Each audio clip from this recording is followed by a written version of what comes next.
네, 1월 29일 모닝미팅 시작하도록 하겠습니다. 첫 번째 순서는 주식 전략, 금요일에 미리 보는 주간 투자 전략, 노동길 연구원 발표하겠습니다. 네, 안녕하십니까. 최근에 MSCI 기준으로 세계 주가지수 고점 대비 2.6%, 그리고 신흥국 지수는 2.8% 고점 대비 하락했습니다. 최근 주식시장의 상승세가 둔화된 점은 크게 두 가지로 나눌 수 있는데요. 첫 번째로는 유럽 지역에서 접종률이 3%가 넘지 않고 있고, 미국에서도 접종률이 7%대에 있는 이 백신 공급이 생각보다 빠르게 진행되고 있지 않다는 점을 둘 수가 있겠습니다. 전일에는 이 영국계 제약사인 아스트라제네카에서 EU의 백신 공급 차질을 통보하기도 했습니다. 지금 위험자산 투자 심리의 가장 큰 축은 이 성공적인 백신 공급에 따른 경제활동 정상화에 달려 있는데요. 여기에 대한 일부 투자자들의 낙관 심리가 축소된 것이 연인인 것 같습니다. 두 번째로는 미국의 실적 시즌이 현재 본격화가 된 상황인데요. 테슬라 등 일부 성장주에서 실적 컨센서스 하회가 나타나게 되면서 이 미국의 기업이익이 과대 계상되었을지 모른다는 의구심도 커지고 있는 상황입니다. 하지만 이 숫자 측면에서 보면은 S&P 500 기업의 83%가량이 현재 어닝 서프라이즈를 기록을 하고 있고, 기존 주도주인 IT와 경기 소비재 섹터도 각각 96% 그리고 75% 어닝 서프라이즈를 기록을 하고 있습니다. 미국 기업 실적에 대한 우려는 다소 과도해 보이는 측면이 있는 것 같습니다. 투자 전략 측면으로는 당분간 위험자산의 선호 심리가 다소 후퇴할 수가 있는 상황인데요. 다만 이 백신에 대한 우려가 현재 공급 속도 자체 문제이고, 효과성이라든지 갖고 있었던 부작용에 대한 의구심이 아니라는 점에서 이 위험자산 투자 심리의 하방은 계속 지지될 수 있을 것으로 판단을 합니다. 최근에 외국인 자금의 유출 그리고 기관 투자자의 프로그램 매도세에 따라서 코스피 중에서도 초대형 상위주의 수급이 다소 중립 이하 상황을 보이고 있는 상황인데요. 결국에 주식시장의 상승 추세가 완전히 꺾이는 시점은 아니라는 점에서 단기 조정 이후에 상승 추세가 회복될 국면에서 반도체라든지 경기 민감주가 여전히 주도주 지위에 있을 것으로 생각을 합니다. 가격 매력이 부상한 시점에서 이들 업종에 대한 매수 기회로 삼을 필요가 있어 보입니다. 이상입니다. 네, 바로 환율 쪽 코멘트 드리도록 하겠습니다. 전일 원달러 환율이 3개월 만에 최고치로 이제 1119원 기록을 했는데요. 일단 FOMC를 외환시장은 리스크 오프 재료로 소화한 모습입니다. 시장 예상에 좀 부합했다라고 하지만 어제 달러 지수가 이제 좀 강세를 보이면서 원달러 환율도 그리고 여타 신흥국 환율도 이제 약세를 나타냈다라고 보고 있습니다. 저희는 최근 미국의 물가나 금리 상승 기대가 조기 테이퍼링으로 연결되는 게 아니라면 아직 달러 지수의 추세 반등을 말하긴 이르다라고 생각하고 있고요. 오히려 이제 최근에 달러 지수 반등 말고도 유로화와 위안화에서 이제 원달러 환율의 상승 압력이 좀 있었는데요. 같은 날이었죠. ECB 집행위원이 이제 유로화의 추가 강세를 저지하기 위해서 예금금리 인하 가능성도 언급을 했습니다. 또한 이제 어제 들으셨듯이 중국에서 이제 유동성 회수 우려가 나타나면서 위안 달러도 그러니까 그동안의 강세폭을 좀 주춤하게 하는 모습이었는데요. 이런 것들이 지금 단기적으로 원달러 환율의 상승 재료가 되고 있습니다. 다만 저희는 월보에서도 말씀드린 것처럼 아직 경기 회복의 방향성이 좀 더 이어지고 수출 지표가 호조를 보이고 있기 때문에 추가 하락세 보고 있고요. 그래서 앞으로 이제 뒤에서 드시겠지만 지금 미국의 추가 부양책 기대가 결국 미국의 소비 지표 개선으로 이어질 수 있다라는 점이고, 지금 국내 수출을 좀 뜯어보면 결국 반도체를 비롯해 IT가 지금 수출을 견인하고 있습니다. 우리나라 수출 방향성에도 좀 긍정적인 요인이기 때문에 아직은 원달러 환율의 추세적인 상승을 말씀드리기 좀 이른 시점이다라고 생각하고 있습니다. 이상입니다. 네, 다음은 매크로 분석 안개태 연구원 발표하겠습니다. 예, 미국 4Q GDP가 4% 나왔고요. 그러니까 작년 4분기면은 실업수당이 연말에 끝나가고 코로나 확산될 때 4% 나왔으면은 이걸 바꿔 말하면 올해 재정 부양 더 나오면은 4% 이상으로 미국이 성장한다라는 얘기가 되겠습니다. 현재 지금 미국 재정 부양은 작년에 2.7조 달러를 했고요. 올해 지금 확정값 0.9에다가 1.9를 더 얹어서 2.8을 만든다는 계획입니다. 그러면은 작년보다 상황은 좋아졌는데 어쨌거나 코로나나 이런 것들이 그럼에도 재정을 더 세게 퍼붓는다는 얘기가 되고요. 그러면 이제 소득 확대랑 소비 쪽으로 연결이 되면서 성장률을 더 위로 끌어올릴 것 같습니다.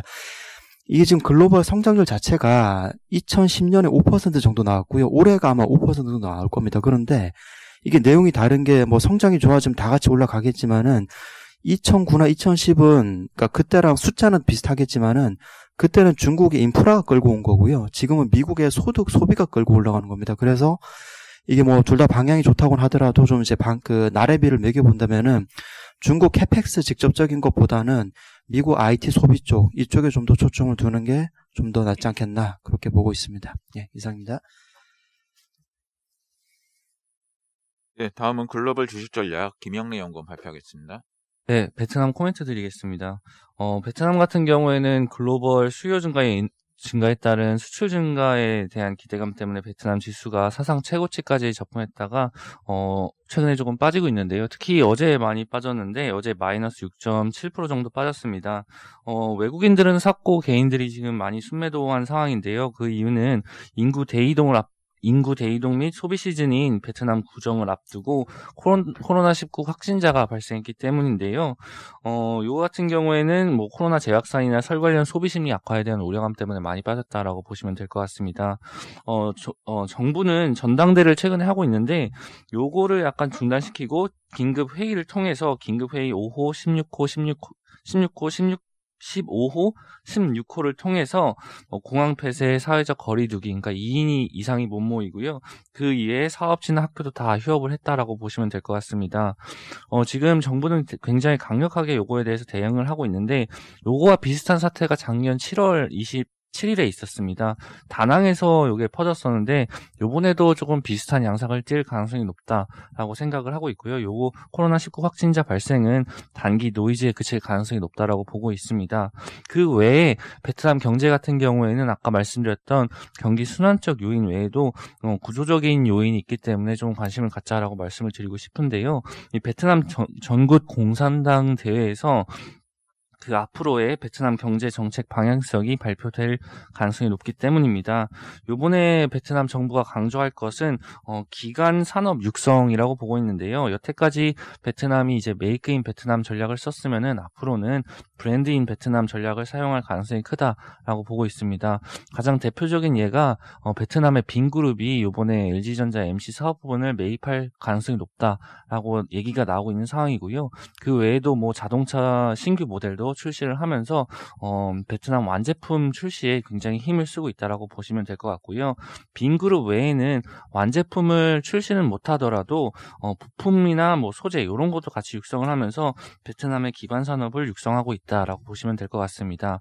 전반적으로 지금 경제 상황은 굉장히 양호하지만 개인들의 매도세가 나오고 있는 게 문제인데요. 개인의 매도세 같은 경우에는 그 떼을 앞두고 지금 현금 수요가 굉장히 높아져서 매도를 하고 있는 상황이다라고 보시면 될 것 같습니다. 하지만 이게 계절적이라는 점에서 지속될 가능성은 낮다라고 보고 있기 때문에 베트남 지수의 반등은 어렵지 않다라고 보고 있습니다. 이상입니다. 네, 다음은 산업기업 드리겠습니다. 네.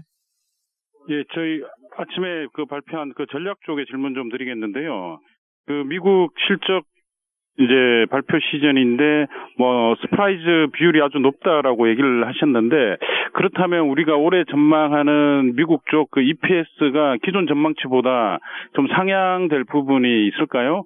만약에 상향이 된다면 지금 밸류에이션 부담은 조금 약화될 수도 있고 이러니까 이런 측면에서 좀 설명 좀 부탁드릴게요. 네. 답변 드리겠습니다. 아까 어닝 서프라이즈 비율을 말씀드렸던 것은 투자자들이 예상하는 것보다 이게 현재 잘 나오고 있냐 안 나오고 있냐 요거에 대한 얘기이고요. 전년 대비해서 그로스는 4%가량 EPS 기준으로 되고 있습니다. 지금 서프라이즈 비율이 이렇게 높게 나오고 있는 것은 미국의 경기가 좋다 아니면 기업 이익이 좋다 이런 측면보다는 코로나19 국면에서 눈높이가 낮아진 상황에서 나타나고 있는 효과 정도입니다. 지금 2021년, 22년 여기에 대한 실적 예상치는 높은 편입니다. 여기 EPS가 더 상향된 것을 기대하기보다는 지금 수준으로 계속 유지가 될 경우에도 충분히 이 멀티플의 정당성을 부여할 수가 있기 때문에 멀티플의 EPS의 상향이 주식시장의 상승을 불러온다기보다는 현재 수준으로 유지가 되는, 그리고 크게 이 어닝에 대한 이 투자자들의 믿음이 깨지지 않는 상황이라면 이동성 환경이라든지 이런 것들을 고려했을 때 멀티플이라든지 EPS 크게 무너지는 상황은 아닐 것 같다. 이 정도로 생각하고 있습니다. 네, 다음은 산업기업 분석 넘어가겠습니다. 오늘 자료가 많은 관계로 투자 포인트 위주로 말씀해 주시고 그리고 단순한 실적 리뷰는 간단하게 해주시기 바랍니다. 첫 번째 순서는 핀테크 그리고 은행산업 같이 해서 조보람 연구원 발표하겠습니다. 네, 핀테크 4분기 프리뷰입니다. 이 코로나 때문에 사회적 거리두기 지속 및 격상으로 인해서 오프라인 결제 확대와 이 신용카드 사용 금액 증가에 제동이 걸린 상태입니다. 그래서 그 부분을 좀 반영해서 매출액 추정치를 소폭 하향 조정하지만 PG 서비스 이용 비중 자체는 꾸준히 확대되고 있다는 점이 일단 고무적이라고 보고 있습니다. 저희 커버하는 커버리지 결제 서비스 업체 3사의 2021년 매출액 추정치는 소폭 하향 조정 평균 1%고요. 이에 따라 EPS 추정치는 평균 7%, 목표가는 4% 하향 조정합니다. 주가는 4분기부터 좀 잠시 답보 상태이긴 하지만 결제 서비스업의 성장성과 수익성 감안했을 때 주가 상승 잠재력은 여전히 충분하다. 이렇게 판단됩니다. 이상입니다. 은행 섹터는 자료로 대체하겠습니다. 예, 다음은 연세점 산업 이지용 연구원 발표하겠습니다. 네, 면세점에 대한 고민이 좀 많은 시점이 아닌가 생각하고 있습니다. 코로나 완화의 가장 큰 수혜주지만 지금 동시에 중국 면세점이 급성장하여서 한국을 위협하고 있기 때문에 그렇습니다.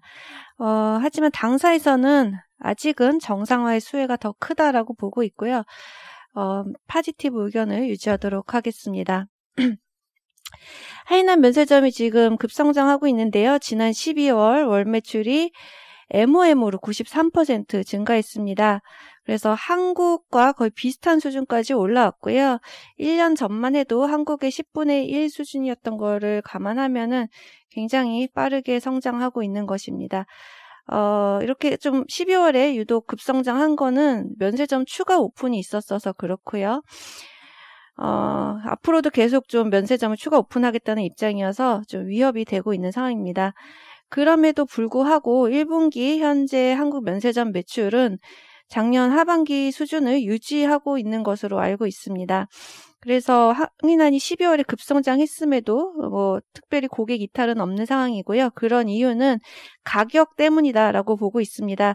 당사 조사 결과 지금 국산 화장품 같은 경우는 한국이 11%, 수입 화장품은 21% 저렴합니다. 그래서 아직 무시할 수 있는 수준은 아니다라고 보고 있고요. 향후 이제 한국 면세 시장은 기업형 리셀러와 관광객 위주로 재편될 것으로 보고 있고요. 가격 메리트가 크고 다양한 브랜드를 취급하기 때문에 그렇습니다. 그리고 중국 면세 시장은 중소형 리셀러나 신규 리셀러들이 이제 많이 유입될 것으로 생각하고 있습니다. 당사에서는 면세 산업에 대해서 업사이드 리스크에 대응할 필요가 있다라고 보고 있습니다. 작년 한국 면세 산업 매출이 133억 달러였는데요. 당사 계산에 따르면 코로나 해소로 199억 달러 정도 가능할 것 같고요. 한중 관계까지 개선된다면 217억 달러까지 크게 상승할 가능성이 있기 때문에 그렇습니다. 또 그간 이연 수요가 있었기 때문에 실제 매출은 이런 당사의 추정치보다 더 잘 나올 가능성도 좀 있다라고 보고 있습니다. 단 산업에 대한 불확실성이 큰 만큼 호텔 신라와 같은 상위 사업자에 선별적으로 투자할 것을 좀 추천드리고요. 상위 사업자일수록 인기 수입 화장품의 재고 확보가 용이하고 또 개인 리셀러보다는 기업형 리셀러가 많아서 고객 이탈이 적기 때문에 그렇습니다. 이상입니다. 이런 상황이면은 좀 밸류에이션 멀티플이 좀 디레이팅 돼야 되는 거 아니에요? 네, 그래서 멀티플 디레이팅에 대해서 또 본문에 이제 내용이 나와 있고요. 예전에는 면세산업이 35배에서 40배 정도의 거래가 됐는데 앞으로는 15배에서 20배 정도로 내려갈 것으로 그렇게 보고 있습니다. 그래서 그 밸류에이션 디레이팅까지 감안을 했고요. 그래서 밸류에이션 디레이팅과 그다음에 면세 산업이 앞으로 정상화되는 그 매출 볼륨업 이 두 가지를 계산을 했을 때 볼륨업으로 인한 업사이드가 더 크다고 판단이 돼서 아직 지금 그래도 우리가 노려볼 만하다라고 말씀을 드리고 있습니다. 네, 다음은 삼성생명 정준섭 연구원 발표하겠습니다. 예, 삼성생명 목표 주가를 76,000원 상향합니다. 예, 삼성전자 주가 상승에 따른 북밸류 증가, 그리고 특별 배당에 따른 이제 이익 증가를 반영을 했습니다. 다만 이런 것들이 아직 이제 뭐 본업에 대한 개선을 의미하는 건 아니기 때문에 투자 의견 홀드는 유지합니다. 어제 삼성전자가 이제 주당 1,570원 특별 배당을 발표를 했고요. 예, 삼성전자 지분 8.51%를 삼성생명에 들고 있기 때문에 이제 수혜가 예상이 됩니다. 예, 21년 1분기에는 전자로부터 배당 수익만 한 거의 1조 가까이 받게 될 것으로 보이고 있고요. 이거를 반영했을 때 올해 연간 이익은 1.6조까지도 예상이 된다라고 보고 있고, 그때 그걸 반영하면은 DPS는 3,500원, 배당 수익률 4.8%까지는 기대할 수 있겠다, 이렇게 보고 있습니다. 생명보험 업황은 이렇게 좋다라고 말할 수는 없지만 그래도 이렇게 뭐 다른 쪽으로라도 비이자 수익이라도 기대할 수 있는 삼성생명이 그나마 생보사 중에선 가장 낫지 않나, 이렇게 생각하고 있습니다. 이상입니다. 예, 다음은 대우건설 LS일렉트릭 이민재 연구원 발표하겠습니다. 예, 대우건설도 실적 나왔고요. 그 실적 서프라이즈 나왔습니다. 그리고 이제 가이던스 제시했고, 그 제시한 부분들 감안했을 때 매출 성장 올해부터 가파르게 이루어질 걸로 보고 있습니다. 저희 연간 전망 때 제시했던 투자 포인트 3개 여전히 유효하고요. 대규모 분양이랑 대규모 자체 사업, 그다음에 베트남 THT에서의 추가 개발 사업들, 그다음에 플랜트와 토목 중심의 수주들은 계속적으로 이어지고 있고요. 여기서 이제 추가되는 거는 해외 쪽 국내 쪽 주택 매출이 늘어난다라는 거, 그리고 해외에 대한 손실들을 국내 주택 매출이 방어해줄 수 있다라는 것들은 실적 안정성을 높이게 되는 이유라고 보고 있고요. 결과적으로는 지금 건설업 평균보다 낮은 밸류에이션 따라잡는 모습들 나타날 걸로 보고 있어서 업종 내 최선 호주 계속 유지합니다. LS일렉트릭은 반면에 이제 실적이 좀 안 좋았고요. 코로나 영향 계속 좀 받고 있습니다. 해외 쪽 매출 계속 좀 빠지고 있고요. 다만 고무적인 부분들은 전기차용 차단기, EV 릴레이 매출이 해외 중심으로 좀 성장하고 있는 점, 그 다음에 두 번째로는 ESS 투자뿐만 아니라 데이터 센터, 그리고 최근에는 한일 무역 분쟁 이후에 인버터 국산화 이슈 등 때문에 매출들이 올라오고 있다라는 것들은 긍정적이다라고 보고 있습니다. 이것뿐만 아니라 이제 아리백 이행에 대해서 뭐 민간 기업뿐만 아니라 지자체들도 적극적으로 이제 나설 계획인데, 이럴 때 재생에너지 투자 확대는 동시에 긍정적인 부분들이다라고 보고 있습니다.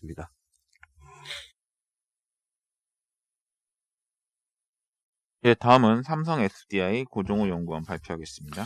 예, SDI 4분기 실적 어제 있었고 실적 컨퍼런스 콜도 있었습니다. 4분기 영업이익은 저희 전망치랑 시장 컨센서스를 이제 하회를 했고요. 특이사항이 이제 있었는데, 전기차 배터리 충당금 설정이 있었습니다. 잘 보시면 이제 작년 하반기에 이제 포드, BMW 이제 전기차 화재가 있었는데, 요 관련해서 이제 배터리 품질 보상 비용을 이제 선제적으로 이제 충당한 영향 때문이라고 이제 볼 수가 있을 것 같습니다. 그러나 이제 충당금 제외하면 실적은 이제 개선되었을 거고요. 전기차용 배터리도 이제 흑자 전환했었을 것으로 저희 지금 추정을 합니다. 충당금 관련해서는 이제 구체적인 회사 측의 이제 수치는 언급은 이제 없고요. 근데 이제 추정을 해보면 800억 정도 수준으로 이제 봐서 당시 시장에서 예상했었던 뭐 1,400억대, 뭐 2,000억대 규모보다는 작았을 것으로 저희 지금 보고 있습니다.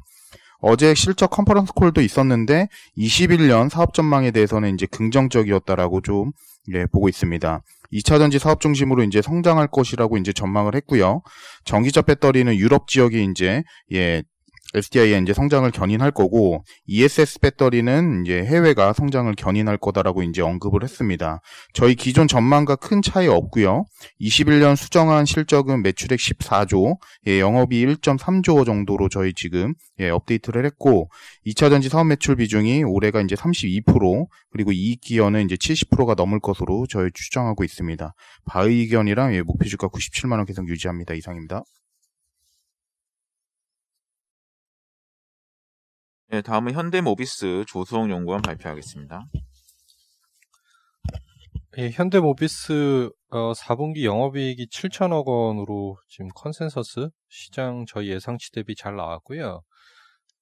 지금 뭐 원오프 이익들이 좀 있습니다. 그래서 AS 쪽에서는 이제 장기 보유 재고를 좀 상각한 부분이 한 500억 정도 로스로 들어왔고, 모듈 쪽에서는 판매 보증 충당금 쪽에서 좀 과대 계상한 부분을 환입한 부분이 한 500억 정도 있었기 때문에 실제 손익은 AS에서는 한 500억 정도 더해주고요. 그러니까 모듈에서는 500억 정도 빼주면은 그게 실제 손익인데 그 수정으로 보면은 그 AS 쪽은 영업이익률이 23.9% 정도가 나와서 그냥 늘 나오던 대로 양호한 수준이 나온 거고요. 모듈 쪽은 이제 2.9%로 이제 떨어지는데 이게 분기 트렌드로 보면은 4분기에 이제 글로벌 가동률 올라오고 이러면서 전반적으로 모듈 쪽도 영업이익률이 이제 올라가는 모습들이 나타나고 있습니다. 그래서 이제 모듈 부분의 수익성 개선이 나타났다라는 걸 긍정적으로 보고요.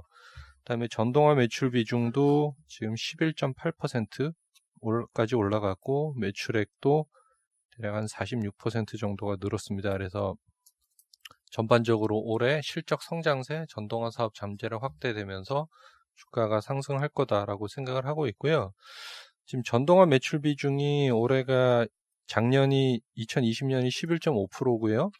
2021년에 이제 EGMP 도입 본격화되면서 2021년에는 15.7%, 이게 이제 2025년까지 35%까지 올라갈 걸로 보고 있기 때문에 이제 규모의 경제 확보하는 과정에서 모듈 쪽의 외형 성장, 영업이익률 개선 이런 부분들은 앞으로 뭐 멀티 이어에 진행되면서 계속 진행될 변화이기 때문에 뭐 주가, 밸류에이션, 매출액, 영업이익률 모든 부분들이 다 우상향, 장기간 우상향 추세로 들어갈 거라고 판단하고 있습니다.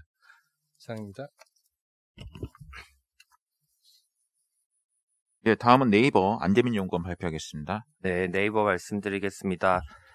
저희 이제 인터넷 업종 탑픽으로 계속 좀 추천드리고 있는 상황인데요. 어제 실적에서도 보여줬지만 지금 메인 사업 부분이 5개인데 광고, 커머스, 핀테크, 컨텐츠, 클라우드 이 전체가 지금 실적 성장이 워낙 고성장이 나오고 있는 상황입니다. 작년뿐만 아니라 21년에도 이러한 추세는 이어질 거다라고 저희는 판단하고 있고요. 상반기 중에 이벤트가 좀 있습니다. 제트홀딩스랑 경영통합이 3월에 있을 거고요. 쿠팡이 이제 상장하는 것도 2분기 정도로 예상을 하고 있습니다. 이런 이벤트가 주가에 긍정적인 영향을 미칠 거다라고 판단하고 있고요. 그저께 이제 빅히트랑 지분 이제 섞으면서 이제 그 브이라이브 관련돼서 이제 사업 양도 이런 것들을 진행을 했고, 작년에 CJ 대한통운하고 물류 사업 그리고 스튜디오 드래곤이랑 컨텐츠 사업들 이런 것들은 이제 지분 제휴를 통해서 네이버가 자기가 잘할 수 있는 부분들은 직접 하고요. 거기에다가 남들과 제휴를 해서 할 수 있는 영역들은 M&A나 이런 것들을 통해서 한다라는 부분들이 의미 있는 성과를 보여줄 거다라고 판단하고 있습니다. 어제 또 신세계 와 이제 이혜진 씨가 이제 만났던 뉴스도 이제 나왔었는데요. 이런 부분들이 이제 향후에 계속적인 M&A나 이런 것들을 저희는 기대하고 있고, 네이버가 올해 이제 그 사채 발행을 통해서 적극적인 M&A를 하겠다라고도 어제 밝혀서 이런 부분들이 긍정적이다라고 판단하고 있습니다. 이상입니다. 네, 다음은 포스코 현대제철 변종만 연구원 발표하겠습니다. 네, 그 포스코 주가가 29만 원에서 25만 원으로 좀 조정을 받았고, 현대제철도 4만 6천 원에서 4만 1천 원 밑으로 이제 떨어졌는데요. 한 15%에서 10% 정도씩 조정을 받았습니다.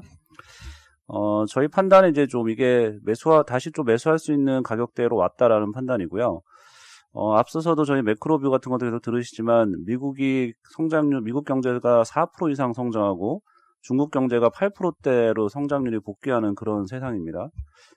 이럴 때 경기 민감주를 다 사야 되는 건 당연한 것 같고요. 네, 그래서 저희는 이제 다시 한번 기회가 왔다라고 보고 있고요. 원재료 가격이나 이제 철강 가격, 제품 가격이 매우 높습니다. 제품 가격 같은 경우는 국내 유통 가격 기준으로 열연이나 냉연 가격이 한 달 동안에 17%, 20%씩 오릅니다. 철근이나 현강도 15%씩 오르고 상당히 급하게 오르는 거고, 이런 것들이 이제 1분기 실적에 많이 반영이 될 것 같습니다.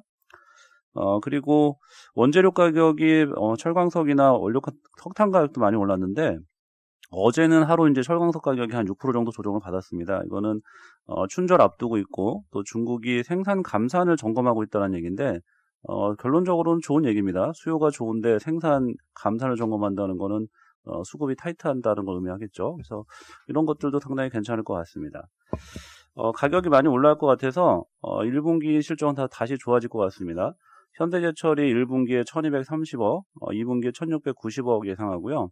4분기에 554억을 발표했으니까 이익 규모가 많이 늘어나는 거죠. 포스코도 4분기 영업이익이 8630억 발표를 했는데 1분기에는 5분기만 해도 다시 1조 이상인 1조 800억 될 것 같고 2분기에는 1조 1750억을 보고 있습니다. 관련해서 4분기 실적 내용은 자료를 참고해 주시면 될 것 같습니다. 이상입니다. 다음은 현대글로비스 정현순 연구원 발표하겠습니다. 네, 4분기 실적 나왔고요. 컨센서스보다 매출이 상당히 잘 나왔음에도 불구하고 영업이익은 소폭 감소했습니다. 4분기 때 나타난 특이했던 상황은 물량이 너무 많았다는 게 오히려 역효과가 좀 나타났고요. 배로 수송해야 되는 것들이 항공으로 넘어갔기 때문에 그렇습니다. 환율 하락도 좀 부담이었습니다. 다만 이러한 환율 부담이나 항공 이런 이슈들은 점진적으로 완화될 거기 때문에 수익성 개선은 당연히 따라올 거라 보고 있고요. 생각보다 물량 회복이 빠르게 나타났다라는 점은 완성차 기업들이나 국내 계열사들의 생산량이 늘어났던 게 큰 영향을 미친 거로 좀 판단하고 있습니다. 특이했던 점들은 캐펙스 증가가 좀 의미가 있었고요. 올해 2020년도에 1,800억 했던 게 21년에는 캐펙스가 8,000억까지 늘어나면서 선박 투자, 해외 물류 거점 투자, 신규 사업들 강화 이런 부분들이 더 강화되는 구간이라고 좀 판단하고 있습니다. 중장기적으로 밸류에이션이 하락되는 국면이 마무리되는 구간이라고 보고 있기 때문에 투자 의견 바이 목표 주가 26만 5천 원 유지하도록 하겠습니다. 이상입니다. 네, 다음은 삼성 SDS 포스코 인터내셔널 김동영 연구원 발표하겠습니다. 예, 삼성 SDS부터 실적 말씀드리겠습니다. 영업이익이 2,840억, 저희 프리뷰했던 거나 시장 컨센서스를 상회했는데 주된 이유는 IT 서비스 쪽이고요. 3분기에도 쓰지 않았던 요 비용이 4분기로 이연이 됐는데 요 비용 집행이 좀 축소 집행됐었던 영향이 크고요. 그리고 물류 쪽도 운임 강세에다가 삼성전자 물동량 강세가 워낙에 좋았기 때문에 외형 성장이 상당히 컸던 이유가 있습니다. 투자 포인트는 변경 없습니다. 그러니까 올해죠. 2021년 영업이익 8% 성장 전망하고요. 순현금이 지금 4.2조 원까지 늘어났습니다. 상속 개시에 따른 수혜가 일정 부분 있을 걸로 보고 있고, 비교 대상이 되는 현대오토에버 주가 레벨업에 따라서 밸류에이션 매력도 좀 부각이 되는 상황입니다. 26만 원 매수 의견 유지하고요. 다음 포스코 인터내셔널은 4분기 예상 수준으로 실적이 나왔고, 미얀마가스전이 3분기 대비해서는 살짝 올라왔지만 여전히 좀 부진한 상황이고요. 다행인 거는 작년 말에 개발 투자가 재개가 됐기 때문에 코스트 리커버리가 이제 단계적으로 정상화가 될 겁니다. 아마 하반기에 정상화가 될 걸로 보고 있고요. 판가는 올해 1분기 바닥으로 반등이 될 거고요. 물량은 작년이 테이크오버 페이 때문에 많았기 때문에 올해 연간으로는 줄어드는 모습. 그래서 상반기 중에는 계속 실적 모멘텀이 YOY는 마이너스인 상황이 될 걸로 보고 있습니다. 홀드 의견 유지합니다. 이상입니다. 예, 다음은 삼성전자 도현호 연구원 발표하겠습니다. 예, 삼성전자 어저께 실적 나오고 컨퍼런스 콜을 개최했습니다. 1분기가 일단 중요하니까 1분기 말씀드리면 1분기 영업이익 8.7조 원으로 한 4% 정도 감소가 예상이 됩니다. 근데 크게 이제 부정적으로 볼 필요는 없다라고 보고 있는 게 1분기가 전통적인 IT 디바이스 이제 비수기고요. 가전 수요도 많이 줄어들고 핸드폰도 애플 아이폰 비수기이기 때문에 관련돼서 영향을 좀 받는다 이렇게 보면 될 것 같습니다. 긍정적인 점은 D램 ASP가 올라가는 게 2020년 2분기 이후로 처음이고요. 저희는 이제 연간 지속된다라고 보고 있습니다. PC랑 서버 수요 좋기 때문에 그렇고요. 그리고 갤럭시 S21이 출시가 되는데 시장에서 잘 팔린다 안 팔린다 지금은 여러 가지 의견들이 있습니다. 근데 저희는 경쟁력 있는 모델이다라고 보고 있고 1분기 출하량 1,100만 대 이상으로 시장 컨센서스를 상회할 거다 이렇게 생각하고 있습니다. 이상입니다. 네, 다음은 S51 황유신 연구원 발표하겠습니다. 네, 이제 투자 의견 홀드 유지를 하고요. 단기적으로는 이제 코로나 때문에 정유 제품 수요가 굉장히 약세고, 장기적으로는 전기차 확대로가 있고, 그리고 탄소 규제가 좀 심화되기 때문에 정유 제품이나 윤활기유 수요가 구조적으로 좀 감소될 걸로 보고 있습니다. 그러니까 저탄소 친환경 사업 구조로 변화가 돼야 되지만 아직은 이제 구상 단계에 있기 때문에 좀 그 장기적인 이제 하락세가 좀 예상된다 보고 있습니다. 4분기는 영업 흑자 전환이 됐는데 내용은 그렇게 좋지는 않습니다. 석유화학 쪽 제품 호조로 석유화학 쪽 그 실적이 돌아서면서 흑자 전환이 됐고요. 정유 부문 같은 경우 가동률은 상승했지만 적자 규모는 오히려 확대됐습니다. 정유가 5분기 연속 적자를 기록을 하고 있고 18년 이후로 낮은 적자 영업 마진을 기록하고 있는 상황이라고 보면 될 것 같습니다. 1분기 영업이익은 4분기보다는 더 많이 좀 올라갈 것 같습니다. 2,300억. 근데 이거는 단순히 이제 유가가 지금 급등을 했습니다. 한 10불 정도 급등을 했고, 재고평가 이게 기인한 것이기 때문에 뭐 큰 의미는 없다. 전반적으로 정유는 굉장히 약세, 그리고 화학은 여전히 아직까지는 호조를 유지를 하고 있다. 이렇게 보면 될 것 같습니다. 이상입니다. 네, 다음은 제1기획 이화정 연구원 발표하겠습니다. 네, 제1기획 말씀드리겠습니다. 어제 4분기 실적은 예상했던 것과 유사하게 나왔고요. 어제 2021년 가이던스를 주었는데 매출 총이익은 10% YOY로 성장할 것이고 영업이익률은 2020년과 유사한 18에서 20% 정도 유지하려고 합니다. 이제 비용 효율화를 더 하는 것보다는 저희 북미 그리고 중국 쪽 위주로 외형 확대를 진행할 예정이고요. 외형 확대 중에 하나로 비유기적인 부분은 저희가 테크 데이터 관련 북미나 유럽 기업에 대한 대형 M&A가 있을 겁니다. 아마 규모는 약 1,000억 원대 될 것으로 보이고요. 그 이외에 작년부터 진행하고 있던 이커머스나 플랫폼 대행 등을 통해서 신사업도 확장할 걸로 보입니다. 지금 이처럼 실적 안정성에 M&A 기대감 등이 있는데 지금 현재 저희 2021년 PER은 13배로 밴드 최하단에 있습니다. 지금 저희 안정성, 성장성의 밸류에이션 매력까지 유효하기 때문에 섹터 내 탑픽 유지하고요. 그리고 이번에 저희가 배당 성향을 조금 축소해서 이 부분에 대해서 실망하실 수 있는데 DPS는 작년 대비 올라갔고 다른 것보다 이제 이번에 아낀 걸로 말씀드린 대형 M&A를 위한 투자 재원으로 활용하려고 하고 있습니다. 중장기적으로는 배당 재원 성장시키는 거고요. 내년부터는 다시 배당 성향 올라올 것으로 보입니다. 이상입니다. 네, 다음은 풀무원 조민진 연구원 발표하겠습니다. 네, 풀무원 잠정 실적 공시 어제 발표되었고요. 매출액이 컨센서스에 부합하지 못한 이유는 미국 법인에서 캐파 부족으로 외형 성장이 제한적이었기 때문입니다. 영업이익은 일회성 비용 나왔지만 예상치에서 벗어나지 않았습니다. 20년 해외 성장 확인했고요. 그리고 21년도는 해외 부분에서의 수익 기여도가 확대될 전망입니다. 투자 의견과 목표 주가 유지하겠습니다. 이상입니다. 다음은 해외 주시로 넘어가겠습니다. 윤기실리콘 조철구 연구원 발표하겠습니다. 네, 전일장 마감 이후에 윤기실리콘이 이제 2020년 예상 실적을 발표했습니다. 시장 컨센서스와 당사 추정치에는 다 부합했지만 지난 1월 20일 날에 중국이 시장 기대치를 큰 폭 상회하는 설치 규모를 발표하면서 시장 눈높이는 좀 다소 높아졌다고 볼 수가 있는데요. 그래서 컨센서스는 부합했지만 높아진 눈높이보다는 다소 아쉽다라고 말씀드리겠습니다. 최근에 중국 이제 시장에서는 실적 발표가 나온 이후에 이제 차익 실현 매물이 나오면서 주가 조정하는 경우가 많은데요. 동사 같은 경우에도 차익 실현 나올 경우에는 저가 매수 기회가 될 것이다라고 보고 있습니다. 이상입니다. 1분기 실적은 저희 쪽 어떻게 좀 눈높이 좀 변화 없나요? 네, 1분기 실적에 대한 눈높이 변화는 없고요. 1분기 실적은 기존에 기대하던 것보다 좀 잘 나올 것 같습니다. 네, 이상으로 준비된 자료 모두 마쳤습니다.